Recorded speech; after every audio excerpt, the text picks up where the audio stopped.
I almost forgot about this because that was the first software that we acquired called Placeware. That was a really interesting time. Vlad is laughing because I sent him a picture of him in 1997. Actually, it's not even a picture, it's a screenshot of one of the very first webinars he ever conducted in 1997. Gosh, what would they call them? I think we call them online classes or something like that. Okay, they called them online classes because that's what they were. Back in 1997, yes, 24 years ago, Vlad was a community technology specialist and he was looking for any new technology that would benefit a community. And he was on the forefront of online learning. And this is what Placeware looked like in 1997. This is the screenshot I sent Vlad. I almost forgot about this. Yep, that is Vlad right there. Now, in 1997, bandwidth was an issue. Most people were just using 5600K dial-up modems and they couldn't support video. But here's what Placeware did support.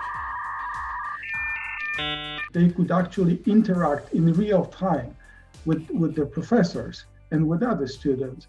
So that's what was so exciting about it. That was kind of emulation of real classrooms online.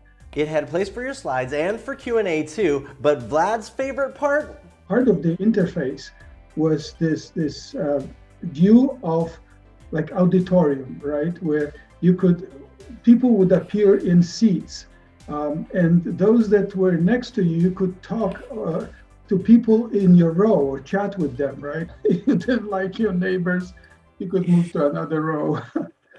Vlad says pioneering online classes in the late 1990s was really, really interesting. All of this new technology and stuff was unfamiliar to most people. And while the technology worked, Vlad tells me the world wasn't really ready for Placeware or online classes or webinars or whatever you want to call them. Now fast forward almost a quarter century and Placeware looks really, really familiar to most of us, I imagine. I mean, this might as well be a screenshot from a Zoom webinar or a GoToMeeting or Microsoft Teams or any other webinar platform. Online classes. Okay, Placeware looks exactly like today's online classes. And even Vlad has to admit that when you compare Placeware to GoToMeeting, yeah, they're interestingly very similar. Hello and welcome to The Loyalty Loop. I'm Andrew Davis, and I spent most of 2020 attending and presenting at virtual events all over the world, locked down here in my own studio. And after the umpteenth webinar, I started wondering, why are virtual events and webinars so 1997? So today on the show, we're going to go back way back to the 1890s to find out why. And I'll introduce you to Lumiere's law. And while we're at it, we'll find out what happened to that software Vlad was experimenting with in 1997, Placeware. Okay, before we dive in, I should let you know that for the next 4 episodes of the Loyalty Loop, we're going to be rethinking virtual events. We're going to look at how to make them work, how to make them more profitable, more successful, and engaging. So, if you're interested in making your virtual events better, subscribe to the Loyalty Loop right now. You can just go to bit.ly/loyaltyloopers. And I promise I'll give you 15 ways to make your webinars, virtual events, or online classes better in 2021. Don't miss an episode. In order to truly understand why webinars look pretty much the same as they did in 1997, we're going to need to go way back to 1895. It was Tuesday, March 19th, 1895 in Lyon, France, where Louis Lumiere and his brother Auguste set up their lunchbox-sized camera on a rickety tripod outside their small factory. Now, the Lumiere brothers had spent the last few weeks perfecting their latest invention, and today they couldn't wait for the shift at their factory to end. Now, I imagine Louis Lumiere stood eagerly under the camera's black velvet veil, anxiously looking through the primitive viewfinder, and Auguste probably stood right next to his brother with his pocket watch in his hand, and he said, 3, 2, 1.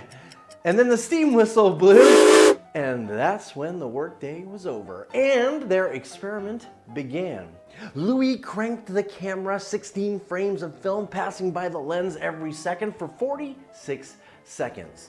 Less than a minute later, their experiment was over. Auguste and Louis Lumiere had just shot the very first motion picture in history. When they developed the film, this is what they'd shot.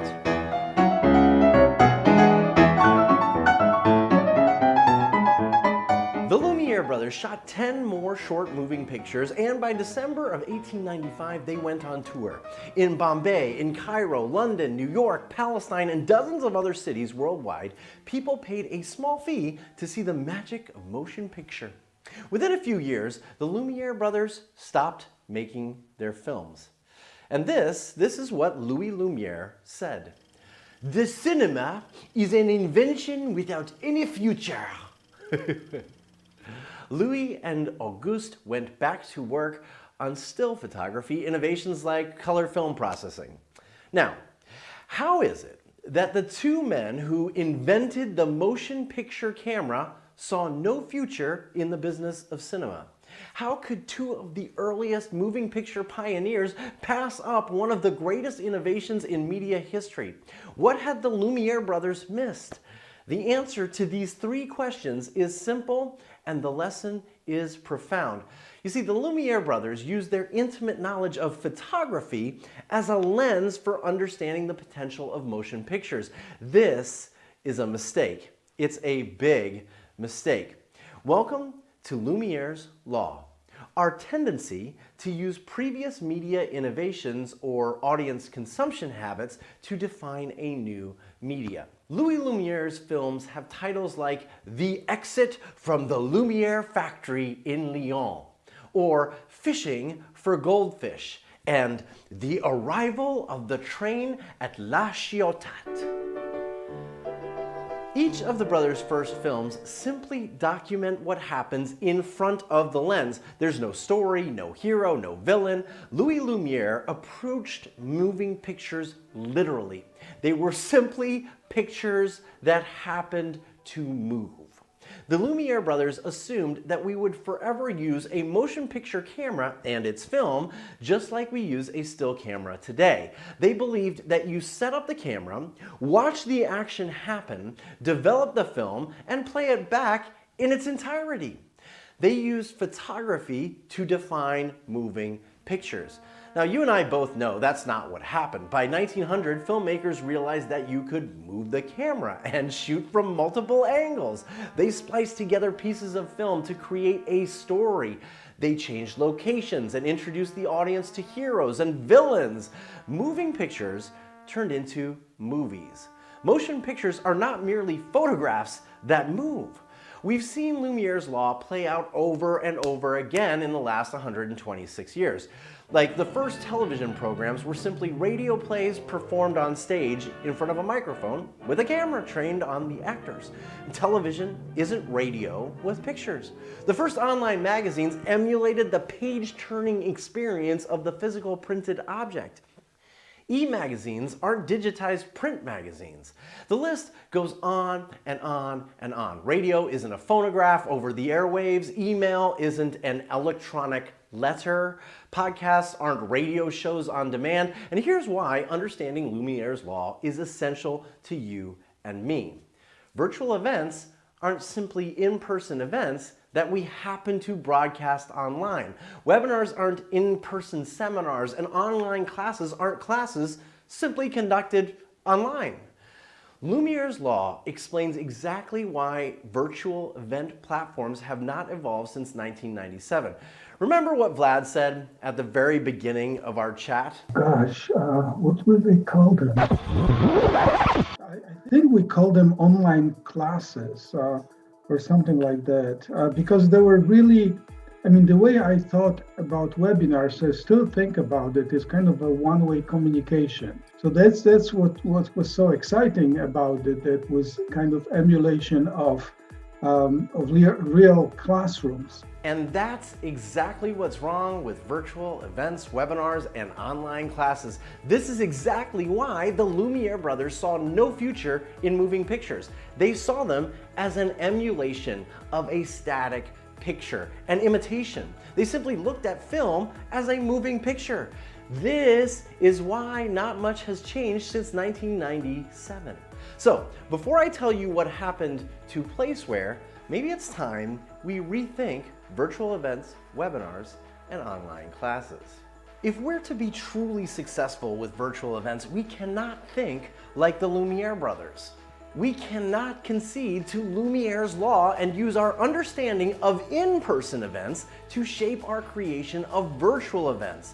We cannot imitate or emulate the offline in-person event experience online. We must rethink virtual events. But how? Well, if you have any ideas, let's hear them. Where do you think we should be looking for new ideas for virtual events? I truly want to know. And that's exactly what we're going to tackle on next week's Loyalty Loop. So, if you haven't done so already, make sure you subscribe so you don't miss it. Remember, it's bit.ly/loyaltyloopers, and I'll make sure you get a copy of my new virtual event engagement ebook as soon as it's ready. Okay, so what about Placeware? What happened to it? Well, along with Vlad, clients like HP, Intel, Sun Microsystems, and even PBS signed up to use Placeware. And in 2003, Microsoft bought the company and rebranded it Microsoft Office Live Meeting. Then that became Skype for Business. Then that became Microsoft Teams. So if you're watching a Microsoft Teams webinar, you're essentially using Placeware. Like Vlad said, I think the place was the trailblazer. And it was. It just hasn't evolved much. And that, well, that, my friends, is a real shame. So, where should we be looking for inspiration? What will online classes and webinars and virtual events look like in the future? Well, we'll dive in a little deeper next time. So I'll see you in my Loyalty Loop.